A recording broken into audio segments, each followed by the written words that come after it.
Hello everyone, welcome to my YouTube channel. আজি এই ভিডিঅ'টোত আহিবলগীয়া গ্ৰেড 3 আৰু গ্ৰেড 4 এক্সামৰ বাবে কেইটামান প্ৰয়োজনীয় প্ৰশ্নৰ উত্তৰ আলোচনা কৰিবলৈ লৈছোঁ। আহক ভিডিঅ'টো আৰম্ভ কৰোঁ। প্ৰথম প্ৰশ্ন, ভাৰতৰ ভিতৰত কোনখন ৰাজ্যই সৰ্বাধিক কফি উৎপাদন কৰে?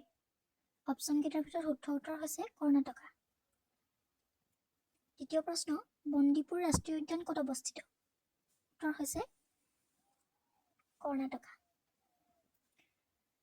তৃতীয় প্ৰশ্ন, চন্দ্ৰযান-3 অভিযানৰ প্ৰজ্ঞান ৰোভাৰে চন্দ্ৰপৃষ্ঠত কোনটো উপাদানৰ উপস্থিতি নিশ্চিত কৰিছে? শুদ্ধ উত্তৰ হৈছে ছালফাৰ। প্ৰশ্ন 4, 1998 চনত ভাৰতীয় সেনাই পোখৰাণ ষ্টেট ৰেঞ্জত কৰা পাৰমাণৱিক বোমা পৰীক্ষামূলক বিস্ফোৰণৰ সংখ্যা? উত্তৰ অপশ্যন ডি। কোনখন ৰাজ্যক লেণ্ড অফ ডাউন বুলি জনা যায়?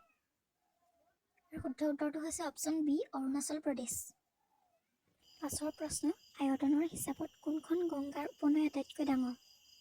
অপশ্যনকেইটাৰ ভিতৰত শুদ্ধ এনচাৰটো হৈছে অপশ্যন এ, ঘাগৰা।